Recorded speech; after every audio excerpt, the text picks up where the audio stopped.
Bon, alors, SOS en Antarctique. C'est l'histoire d'un des personnages, un des héros, s'appelle Jean-François. C'est un adolescent un petit peu spécial, un peu bizarre, mais il a la chance, si on peut dire, de gagner un concours, un grand concours, puis le prix, c'est fabuleux, c'est une croisière, un voyage jusqu'en Antarctique. L'Antarctique, c'est le pays, le continent qui est près du pôle Sud. Mais vous savez, à cause du réchauffement climatique, la banquise se brise et puis il y a des icebergs qui flottent, des gros icebergs qui tombent à l'eau. Il y en a un qui frappe le bateau, il y a un naufrage. On arrive heureusement à sauver la plupart des passagers, mais il y en a un qui disparaît, et tout le monde le pense mort. Évidemment, c'est Jean-François, c'est le héros. Mais il y a une héroïne aussi, il y a Juline, qui est sa copine, c'est grâce à elle, en fait, qui a gagné le concours. Elle est restée au Québec, mais elle reçoit un mystérieux coup de téléphone. Ça ne répond pas, mais elle est sûre que c'est Jean-François qui l'a appelé. Elle est sûre qu'il n'est pas mort, qu'il a survécu. Bien, en fait, oui, Jean-François, il a découvert, en dessous des glaces de l'Antarctique, une espèce de monde perdu. Une espèce d'immense caverne avec un lac qui est liquide même à ses profondeurs.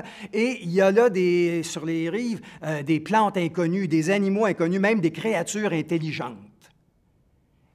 Est-ce qu'il va réussir à s'en sortir? Est-ce qu'il va réussir à revenir à la surface? D'autant plus que ce monde-là est menacé parce qu'il y a des compagnies qui font des forages, puis ça menace de tout faire s'effondrer. Alors, c'est le fond de mon histoire, avec bien des péripéties, bien des rebondissements, bien de l'émotion. On s'en fait pour ce personnage-là, pour ces deux personnages-là.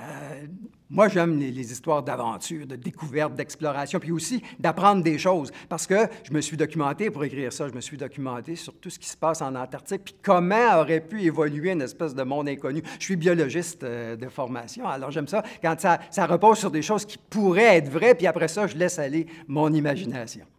Depuis que je suis tout petit, moi, j'aime lire des histoires comme ça. Je me rappelle mes premiers Tintin. Tintin, c'était un voyageur. Il allait dans d'autres pays, il rencontrait des gens, toutes sortes de gens, des choses inconnues. Alors, ça m'a toujours marqué. J'ai continué à lire des genres d'histoires comme ça. Et c'est certain aussi, comme j'ai été professeur, j'aime ça souvent montrer un petit peu en même temps des choses, apprendre des affaires aux gens, mais de façon intéressante, de façon à ce qu'ils ne s'ennuient pas. J'espère que ça va vous dépayser puis vous faire voyager dans votre tête, cette histoire-là.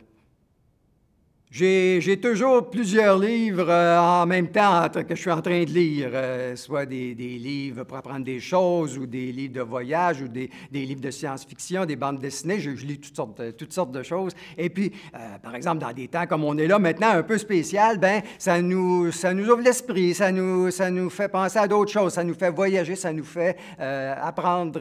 Je viens de lire un livre où il y a une jeune fille qui étudie l'histoire en voyageant dans le temps, puis elle est retournée à une époque, le Moyen-Âge, où il y avait une épidémie de peste. Alors, ça me faisait penser un peu à notre épidémie. On voit que l'humanité a passé à travers bien des choses, puis avec un peu de courage puis de ténacité, on arrive à passer au travers.